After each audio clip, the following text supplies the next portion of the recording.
हमारे दिमाग में जो कुछ आता है उसके बारे में हमें सोचना बंद करना है और ध्यान देना है हमारे विचारों पर। हमें हमारी सोच के बारे में सोचना है ईमानदारी से। यदि आप बुरे मूड में हैं और यदि आप इस सोच पर सोचेंगे तो शायद आपको बुरे मूड की जड़ का पता चल जाएगा। यदि आपका स्वभाव बुरा है तो कोने में बैठकर पछताने के बजाय इस पर सोचिए कि आपका स्वभाव ऐसा क्यों है। आपकी समस्या के प्रामाणिक तौर पे आपके सोच के बारे में दूसरा कोई कुछ भी नहीं कर सकता। परमेश्वर आपके सोच के लिए नहीं सोचने वाले। मगर यदि आप कहोगे तो शैतान है। यदि आप नकारात्मक हैं तो कहते हैं गार्बेज इन गार्बेज आउट। वैसे यदि आपने अपना जीवन कूड़े से भर दिया तो आपका जीवन बिल्कुल खुश नहीं होगा बल्कि वो दयनीय होगा। और परमेश्वर हमें बताएगा क्या करना है, पर वो उसे हमारे लिए कर नहीं सकता। ना तो वो हमारे लिए करेगा, वो हमें ताकत देगा, याद दिलाएगा, वो हमें पवित्र आत्मा देगा दोष दिखाने के लिए, वो सिखाने के लिए शिक्षक दे सकता है। मगर वो एक छोटी चीज करने की जिम्मेदारी पूरी तरह से आपकी है। उसे करने की एक चीज ध्यान में रखना, परमेश्वर ऐसी कोई चीज करने के लिए नहीं कहता जिसे करने की पात्रता वो हमें नहीं देता। या यूं कहे परमेश्वर ने जो कहा वो मैं नहीं कर सकती, ऐसा कहना मूर्खता है, क्योंकि परमेश्वर आपको उसे करने के लिए हमेशा ही योग्यता देता है। इसलिए रोमियो 5 में कहा है पवित्र आत्मा के द्वारा परमेश्वर का प्रेम हमारे मन में डाला गया है, तो मुझ में प्रेम है। तो बस मुझे इतना ही करना है कि उसे बाहर निकालना है, और इसे मैं पवित्र आत्मा स्वीकार करने से और शिक्षा के स्वीकार करने से कर सकती हूँ। ये एक प्रक्रिया है। परमेश्वर मुझे नहीं कहेगा धैर्यवान और सहनशील होने के लिए जब तक उसे निभाने की ताकत मुझ में नहीं होगी। ये बहुत जरूरी है, ऐसा मेरा विश्वास है, क्योंकि हम खुद को ये कहकर धोखा देते हैं कि मैं ये नहीं कर सकती, मैं वो नहीं कर सकती। इसलिए आप मेरी बात सुनिए कान खोलकर। जो कुछ परमेश्वर आपको करने के लिए कहता है वह आप कर सकते हैं।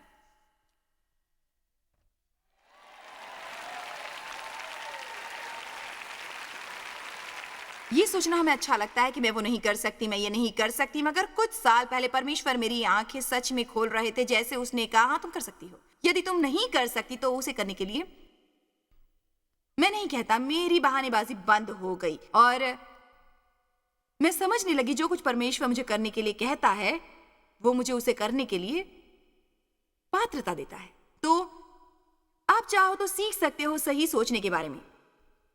आपको उग्र निश्चित करना होगा, आपको अभ्यास करना होगा, कुछ चीजें आपको याद करनी होगी। मगर मेरे कहने का यह मतलब नहीं कि किसी कोने में बैठकर याद करना शुरू करें। आप जितने दैहिक होते हो उसी में आप खो जाते हो। ईमानदारी के साथ मैं कहूंगी कि मैं किसी कोने में बैठकर वचन याद नहीं करती, मगर फिर भी मुझे बहुत से वचन याद हैं। एक दिन एक व्यक्ति मेरे पास आया और कहने लगा जो कुछ आप टीवी पर बोलती हैं, जो वचन सुनाती हैं, क्या आपके पास कोई टेली प्रॉम्प्टर जैसा कुछ है? मैंने कहा नहीं, वो कोई खास विश्वासी मसीह जैसा नहीं था।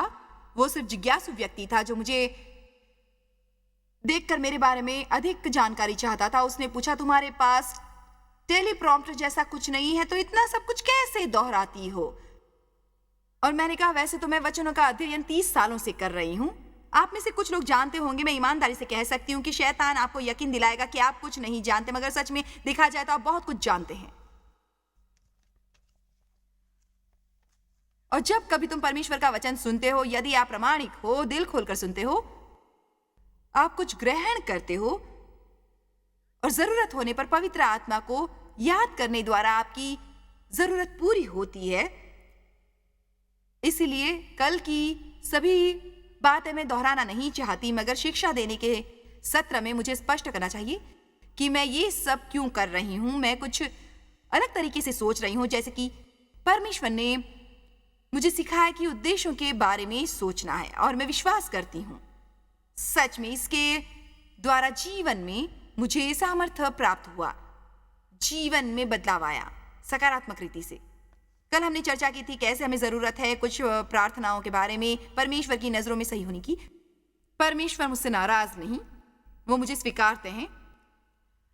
और फिर हमने चर्चा की थी कि हमें सोचना चाहिए कि हम भय के आगे नहीं झुकेंगे। यदि हमने अपनी मनोदशा को वक्त के आगे रखा तो क्या होगा। कुलुस्सियों 3:2 के अनुसार अपना ध्यान होना चाहिए स्वर्गीय वस्तुओं पर। इसलिए हम मनोदशा को समय के आगे रखते हैं, और तब जब परिस्थिति सामने आती है, तुमने पहले से ही तय किया है तुम्हें क्या करना है। तब तुम्हें रुककर तुम्हारी भावनाओं को जोर देने की जरूरत नहीं है। मतलब विचारों के ऊपर विचार विमर्श करना, जिसे मैं विचारों का सत्र कहती हूँ, जहां वाकई आप कुर्सी में बैठते हो, या तो काम पर जाते वक्त या तो नहाते वक्त। आप जानते हैं ऐसी कुछ चीजें होती हैं जिस पर हमें रोजाना सोचने की जरूरत है, जिसे ना केवल अपने मन का नवीनीकरण होगा मगर उसमें ताजगी होगी। मैं परमेश्वर के सामने सही हूं, दिन भर ऐसा सोचने में क्या बुरा है। मेरा मतलब मैं अच्छी नहीं हूं, मैं समस्या वाली व्यक्ति हूं, मैं कुछ अच्छा नहीं कर सकती। इन फालतू के विचारों से हम परेशान नहीं होते। नकारात्मक विचार इतने आसानी से कैसे आ जाते हैं, इस पर सोचने की हमें जरूरत होती है कि नहीं। वो सिर्फ आते रहते हैं। आश्चर्यजनक होगा कि कितनी बार तुम भय पर विजय पा सकते हो यदि रोजाना 20 बार तुम सोचोगे कि भय के सामने मैं घुटने नहीं टेकूंगा। हर वक्त भय आता ही रहता है, मुझे पता है। यदि मुझे भयभीत होना भी पड़ा तो भी मैं वही करूंगी जो परमेश्वर ने मुझे करने को कहा है। और तीसरी बात ये जो आपसे मैं करने वाली थी, और चौथी बात, मगर इस चौथी बात की तरफ हम 1 मिनट में आते हैं, जो हम देखते हैं फिलिपियों 4:13 में। तो हम देखते हैं, आप शायद इससे परिचित होंगे, कि मसीह जो मुझे सामर्थ्य देता है उसमें मैं सब कुछ कर सकती हूं। याद रखने वाला शक्तिशाली विचार है कि जीवन में हर जरूरत की चीज करने के लिए मैं योग्य हूं। जीवन में जरूरत की हर एक चीज करने के लिए मैं योग्य हूं। मेरे साथ आप इसे कहेंगे, मैं कर सकती हूं। इससे हम शुरू करते हैं। मैं कर सकती हूं जरूरत की हर एक चीज मेरे जीवन में। फिर से, मैं कर सकती हूं जरूरत की हर एक चीज मेरे जीवन में। सच में देखा जाए तो मैं सोचती हूँ हमें और एक बार कहना चाहिए, और टीवी के दर्शकों से दरखास्त करूंगी वो भी शामिल हो जाए। आपके मकान से ही चाहे बुरा भी लगे, जोर से कहिए, जरूरत की हर एक चीज मेरे जीवन में। आप कोई भी हो, यदि आपके जीवन में इन विचार को आप दृढ़ करते हो, आप रोक सकते हो बहुत बार होने वाली हार को और निराशा को और गुजरने वाले ऐसे हालात को जो कठिनाई से और मुश्किलों से भरे हो। सही मार्ग से शुरुआत करने वाले काफी लोगों को आप जानते होंगे, रविवार दोपहर का भोजन होने के बाद डाइट करना काफी अच्छा है। ये आसान होता है, खाने के बाद डाइट करना।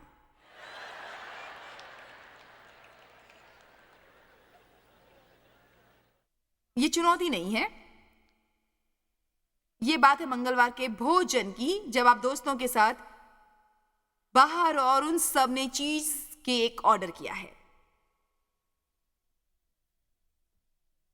फिर तुम सोचने लगते हो, मुझे ये नहीं करना है, ये काफी कठिन है। मगर यदि आपने आपके मन में पक्का विचार किया है, मैं कर सकती हूं जरूरत की हर एक चीज मेरे जीवन में, मैं दृढ़ निश्चयी हूं। जब आप पक्का निर्णय करते हो, अंदर से आप उसकी तरफ से खड़े हो जाते हो। मेरे हिसाब से हम अभी तक खुद की काबिलियत को नहीं जानते। मैं ये कहने की हिम्मत करूंगी कि लोग सिर्फ 2, 3 या 4% क्षमता ही इस्तेमाल करते हैं। मुझे नहीं लगता कि हम अपनी पूरी क्षमता का इस्तेमाल करते हैं अपने ही विचारों को हराने के लिए। मेरे लिए बहुत ज्यादा है, मेरे लिए ये मुश्किल है, मैं इसे नहीं कर सकती, बहुत कठिन है, बहुत कठिन है, मैं नहीं कर सकती, बहुत कठिन है, मैं नहीं कर सकती, मैं नहीं कर सकती, बहुत कठिन है। मगर यदि तुम अपनी सोच को बदलो परमेश्वर के सोच के साथ साथ, तो आप कह सकते हैं, मैं कर सकती हूं हर एक चीज अपने जीवन में, क्योंकि परमेश्वर मुझे सामर्थ्य देता है। मैं यहोवा की उपस्थिति में शक्तिमान और सामर्थ्यशाली हूं, और वो जो कुछ करने के लिए मुझे कहता है मैं कर सकती हूं अपने जीवन में। मगर सिर्फ करना ही नहीं है, निश्चय करना है, उन निश्चय में दृढ़ रहना है, कठिन परिस्थिति से गुजरने के लिए तैयार रहना है, उस विजय को हासिल करने के लिए। इसे समझने के लिए कि मैं एक वास्तविक उदाहरण देना चाहती हूँ जिसे आप जीवन के किसी भी क्षेत्र में इस्तेमाल कर सकते हैं। पिछले हफ्ते मेरी सालगिरह थी और उस समय मेरी उम्र सिर्फ 64 की थी। और मैंने कभी भी जीवन में गंभीरता से कसरत या कोई काम नहीं किया। मैंने सिर्फ कुछ चलने का अभ्यास किया, उसके साथ और थोड़ा बहुत कुछ किया, जिसकी वजह से आज मैं अच्छी स्थिति में हूँ। मगर पिछले दिसंबर में मुझे लगा परमेश्वर मुझसे गंभीरता से कुछ कहना चाहता है कि सच में तुम्हें जरूरत है अपने कार्यक्रमों के बारे में सोचने की, ताकि जीवन के तीसरी यात्रा के अंतिम काल में तुम शक्तिशाली रहो। मेरा मतलब, अब परमेश्वर ने मुझे समझाया तुम्हें जरूरत है कसरत करने की, तो ही तुम जीवन यात्रा के अंतिम काल में ताकतवर रहोगी। मैंने खाने की अच्छी आदतें शुरू की, थोड़ी बहुत कसरत शुरू कर दी। मैं बहाने बनाती हूँ कि हफ्ते में 3 बार मैं जिम में नहीं जा सकती, निश्चय करने के बावजूद, क्योंकि मैं अपनी यात्रा के कार्य में बहुत व्यस्त रहती हूँ। कोई कैसे कर सकता है, सच में याद नहीं।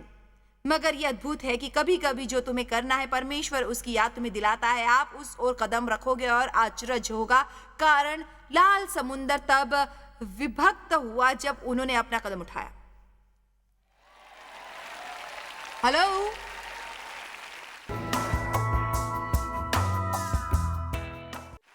बहुत बार हम किसी चीज को कैसे किया जाए इसे मानसिक रीति से समझ नहीं पाते, मगर यदि हम दृढ़ होकर कहें परमेश्वर तूने मुझे इसके लिए कहा है, तो मैंने एक दृढ़ निश्चय किया कि ठीक है, मैं ये कर सकती हूँ, परमेश्वर ने कहा है। मैंने अपना ध्यान केंद्रित किया, जो मैं कर सकती हूँ उसे करना शुरू करूँ, और यही सबसे ज्यादा जरूरी है। मैं कर सकती हूँ जो परमेश्वर ने मुझे कहा है। जितना समय प्रार्थना में बिता सकते हो बिताओ। मुझे लगता है कि शैतान हमारा ज्यादातर समय चुरा लेता है, क्योंकि हम सोचते हैं कि हम चीजों को पूरी रीति से नहीं कर पाएंगे, इसलिए हम कुछ करते ही नहीं हैं। बराबर है। इसी वजह से मेरे जीवन भर में कुछ पुरानी बातें यूं ही चल रही थी। मेरी कमर की समस्या और कुछ नहीं, मगर मेरे दोनों कंधों के बीच हमेशा समस्या होती है, और आप इन सब की अवहेलना नहीं कर सकते। वो बहुत ही दर्दनाक होती हैं। मैं बिल्कुल कह सकती हूँ कि जो मेरे कमर दर्द ने मुझे सताया, क्योंकि मैंने उसकी सही देखभाल नहीं की। देखो, आप जब मेरी उम्र के हो जाओगे, आपके लिए प्लेटफॉर्म पर हील पहनना जरूरी नहीं होगा, जब तक कि आपके पास अच्छी ताकतवर पीठ ना हो। मैं ये सब चुस्ती से कर सकती हूँ, आराधना करती हूँ, और भी करना चाहती हूँ। आप कर सकते हैं जैसा कि आप सोचते हैं, आप कर सकते हैं। अगर आपने सोचा आपको कसरत करनी, आप कर सकते हैं। अगर आपने सोचा है कि मुझे ये करना है, तो आप करेंगे। फिर मैं कुछ मूर्खता भरी चीजें करूंगी, जैसे कि आईने में देखकर निश्चय करूंगी कि कूदना चाहिए, इसलिए बाथरूम के संगमरमर के फर्श पर 20 बार कूदना चालू करूंगी। और अगले दिन जब चलने में तकलीफ होगी तो मुझे अचरज होगा, क्योंकि मेरा चलना ही मुश्किल हो गया है। क्या आश्चर्यजनक नहीं है कि ये मूर्खता भरी आदतें हमें नहीं करनी है? आओ चलें। आप किसी भी तरीके से इसको लागू कर सकते हो। कर्ज मुक्त होने, कसरत करने, मकान की सफाई, वैवाहिक संबंध सुधारने के लिए मैं मिसाल के तौर पर उपयोग करना चाहती हूँ। आपसे प्रामाणिक तौर से कहती हूँ, मेरी उम्र में मेरी कार्यक्रम पत्रिका और कामकाज मेरे दिल पे अत्यधिक हावी रहता है, इसलिए मुझे कहना ही पड़ता है कि मैं इसे कर सकती हूँ, मैं इसे कर सकती हूँ, मैं इसे कर सकती हूँ। मैं जीवन में हर एक चीज कर सकती हूँ जिसकी मुझे जरूरत है। इस जरूरत की ओर देखते हैं। कृपया आप इसे देखिए। आयत 13, जो मसीहा मुझे सामर्थ्य देता है उसमें मैं सब कुछ कर सकती हूँ। मैं किसी भी चीज के लिए तैयार हूं, और उसके जैसे सब चीजों के लिए उसके द्वारा जो मेरे अंदर शक्ति उड़ेलता है। मैं मसीह के भरपूरी में आत्मसंतुष्ट हूं। क्या आपको यह अच्छा नहीं लगता? मेरा मतलब, मैं कुछ अद्भुत वचनों के बारे में विचार कर रही हूं। मैं हर चीज के लिए तैयार हूं। मैं किसी की भी बराबरी कर सकती हूं। मेरे लिए कोई भी चीज ज्यादा भारी नहीं है। आप में से आज सवेरे कितने लोग कुर्सी पर बैठकर इस प्रकार विचार कर रहे थे? बशर्ते कि ये बहुत मुश्किल है, मैं इसे नहीं कर सकती, ये मेरे लिए बहुत ज्यादा है, ये बहुत कठिन है। नए जन्म के विश्वासी के नाते परमेश्वर के पवित्र आत्मा द्वारा भरपूर होकर मैं कहती हूँ कि कोई भी चीज मेरे लिए ज्यादा भारी नहीं जो परमेश्वर मुझे करने के लिए कहता है। मेरे लिए कोई चीज भारी नहीं है। यदि आप योग्य मनोदशा नहीं रखते हो तो शैतान आपको हरा देगा। मैं इसे अभी फेंक देना चाहती हूं। शुरुआत करने के लिए कभी देर नहीं होती। शैतान को यह झूठ भी अच्छा लगता है, जैसे आप लंबे अरसे से राह देख रहे हो, अब बहुत देर हो चुकी है। किसी भी चीज के लिए आप कहेंगे कि मेरा विवाह संबंध गहरी मुसीबत में, या आप जानते हो कि इस मकान की सफाई करने से कोई मतलब नहीं है, सब कुछ बहुत भारी है। मैं चलते हुए जब इसे देखती हूँ तो मुझ पर यह बहुत भारी हो जाता है। कर्ज मुक्त होने के लिए मेरे पास कोई रास्ता नहीं है, या कोई रास्ता नहीं है इस संबंध को बचाने के लिए, और आप सोचते हैं कि इसे खत्म करके दूसरे की शुरुआत करूं। आप यदि इसी प्रकार से जीते रहे तो आपका जीवन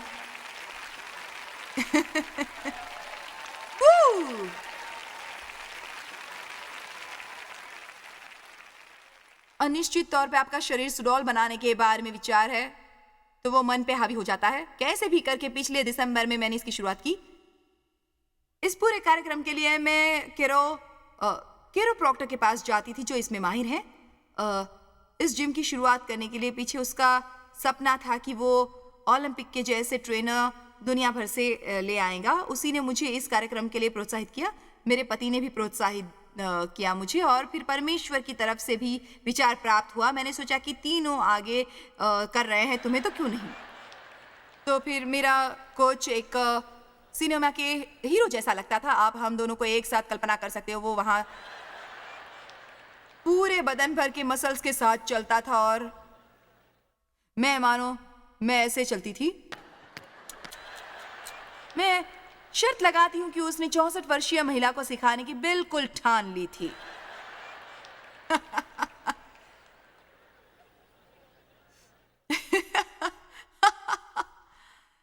फिर भी हम काफी अच्छे तरीके से कर पाए, सच में।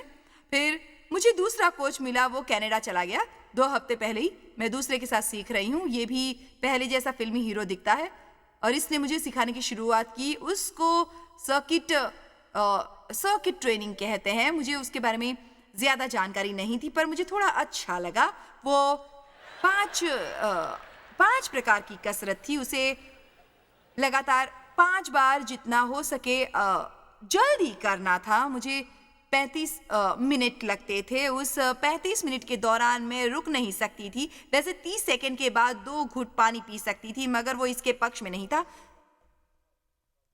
मैंने कहा मुझे पानी पीना है, तो महत्व की बात यह है कि 35 मिनट में मैं 75 बार एक पांव पर खड़ी रही, 100 दफा कसरत की, 75 बार डंबल्स उठाए, और मानना है कि क्या होता है, और उनका कहना है हाँ ठीक है वो डंबल्स हैं।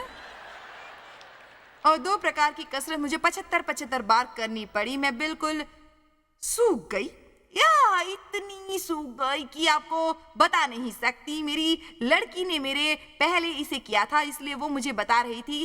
फिर मैंने सोचा कि मैं इसे नहीं कर सकती हूँ, और जब मैंने उसे देखा तो मैंने बोल दिया।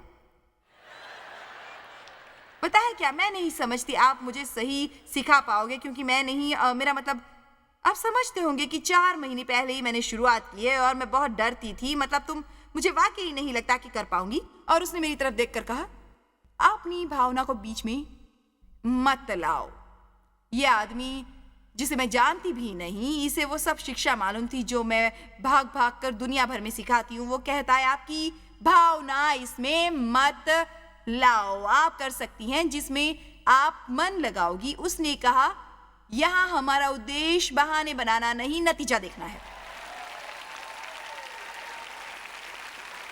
इसलिए फिर मैंने सोचा ठीक है, इसके प्रति मैं सही मनोदशा रखूंगी। मैं इसे कर सकती हूँ। मेरा मतलब पूरा हफ्ता खुद को मुझे करना होगा। मैं इसे कर सकती हूँ, मैं इसे कर सकती हूँ, मैं इसे कर सकती हूँ। इसलिए मैं आगे बढ़ती गई। मैं चौथी कसरत के मध्य में ही थी और मैं लड़खड़ाने लगी। मैंने कहा मुझे पसीना छूट रहा है। तो उसने कहा कुछ नहीं, और सिर्फ 4 बार करना है। आप अच्छा कर रही हो, और ठीक से हम आपसे 5वीं बार नहीं करवाते। जैसे ही उसने ऐसे कहा, मेरे अंदर कुछ उभर आया। और चौथी बार करने के बाद इतनी सांस फूल गई कि मैं बोल नहीं सकती थी। मैंने कहा, ये आखिरी है। उसने कहा, अच्छी लड़की। फिर मैंने 5वीं बार किया तो मुझे गर्व महसूस हुआ। मैं कहती हूँ बहुत सारे लोग खुद के बारे में बुरा महसूस करते हैं और उसकी वजह होती है क्यों उन्हें बुरा लगता है तो वो कि इसकी शुरुआत करते हैं, उसे ख़त्म नहीं करते। वो मध्य तक पहुंच जाते हैं और फिर छोड़ देते हैं और शैतान को दोष देते हैं, बल्कि यह खुद की ही गलती और गंदी सोच होती है।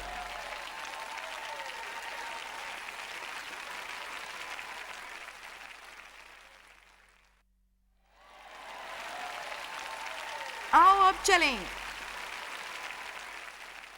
मेरे जीवन में जो होता रहता है उसी का उदाहरण मैं आपके सामने पेश करती हूँ। मैं आप सभी को हफ्ते में 3 बार जिम में नहीं ले जाऊंगी। आप जानते हैं कि आप सब उसे नहीं कर पाएंगे। मेरा मतलब आपको उसके बारे में क्या करना है इसका फैसला आपको करना होगा। मगर मैं आपको एक विचार दे रही हूँ कि चाहे कुछ भी हो जाए, मुझे घर की सफाई करनी ही है। मतलब होता यूं है, आप रोजाना देखते और सोचते हैं कल कल कल कल देखेंगे। मैं हर एक कार्य के लिए तैयार हूं, चाहे कैसा भी हो। जो मुझ में सामर्थ्य उड़ेल देता है उसी के द्वारा मेरा निश्चय है। इसका मतलब इस पक्ष में आप दृढ़ता से खड़ी हो। रोमियो 8:37। मुझे लगता है कि आप में से एक नई चेतना जागृत हो रही है। इसे मैं और भी तेज करना चाहती हूं।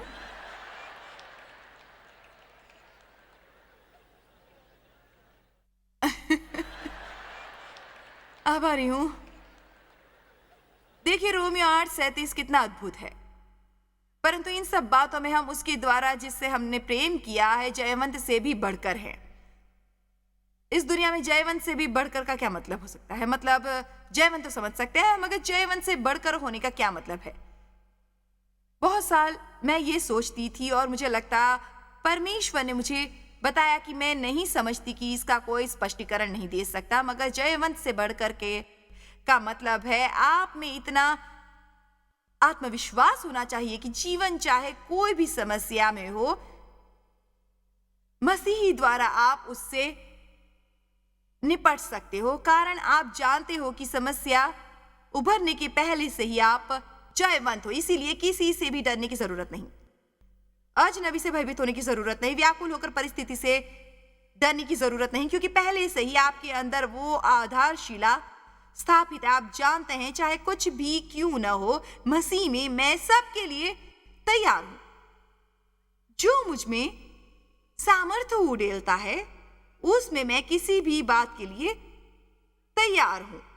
मेरा कहना है दिन भर इस सामर्थ्य के बारे में बार बार सोचोगे। सवेरे उठने के पहले बिस्तर पर लेटे लेटे मन में दोहराते रहना, आज जो कुछ भी करने की जरूरत है मैं करूंगी। पता नहीं मेरे सामने दिन भर में क्या आने वाला है, मगर कुछ भी हो मैं उसके लिए तैयार हूं। मुझे उसका जवाब मालूम करने की भी जरूरत नहीं, क्योंकि मेरे पास जो है उसे सब कुछ मालूम है।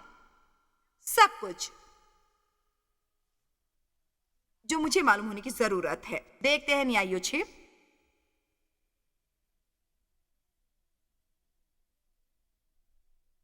मैं नहीं जानती कि इससे आपको उत्तेजना मिली या नहीं, मगर मैं खुद काफी उत्तेजित हो गई हूं।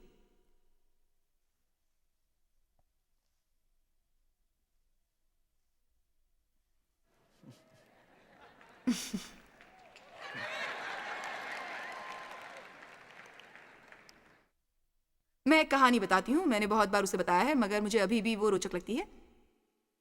संदर्भ में काम शुरू करने के बाद 2 महीने हुए थे। हम बोट में बैठे थे और पानी में चक्कर लगा रहे थे। मैंने पीछे की तरफ पांव लंबा किया तो गठान महसूस हुई। तुरंत मन में ख्याल आया, ये क्या है? मैं सच बता रही हूँ। तुरंत मैंने दूसरा पांव देखा, वहां रखा, महसूस किया। मैंने सोचा क्या यहां भी? फिर मुझे लगा ये मांसपेशी है। वो मेरी मांसपेशी थी और मैं उत्साहित हो गई। मैंने और 5 लोगों को बताया कि मेरी ये मांसपेशी है। जब हाथ का ये हिस्सा हवा में लहराता है तो बहुत अच्छा लगता है। आप लोग जानते हैं कि बिना दुनिया भर के लोगों को बताए बगैर मैं कुछ नहीं कर सकती। क्या आप जानते हैं कि आप में होने वाले मसीहा के द्वारा आप सब कुछ कर सकते हैं जो परमेश्वर चाहता है कि आप करें, मगर ये सब करने के लिए आप में ये सोच होनी चाहिए कि मैं कर सकती हूँ। जो हम सोचते हैं वैसे ही हम बनते हैं। जैसा आदमी सोचता है वैसा ही वो बनता है। जॉयस मायर मिनिस्ट्रीज में आप हमारे लिए कितने अहम हैं, इसका आपको अंदाजा नहीं। हम आपके आभारी हैं और हम धन्यवाद करते हैं अपने सब मित्रों और सहयोगियों का कि उन्होंने इस विश्वव्यापी सेवकाई को संभव बनाया। मिलकर हम भूखों को खिला रहे हैं, गरीबों को पहना रहे हैं और कई देशों में सुसमाचार पहुंचा रहे हैं। कृपया हमसे संपर्क करें या विजिट करें jmmindia.org पर। आज ही अपनी प्रार्थना के अनुरोध बताने के लिए, हमारे साधनों के बारे में और जानकारी और जॉयस की सभाओं का शेड्यूल जानने के लिए और हमारे सहयोगी बन जाएं दुनिया भर में मसीह का प्रेम बांटने के लिए। ये कार्यक्रम जॉयस मायर मिनिस्ट्री के मित्रों और पार्टनर्स द्वारा प्रायोजित है।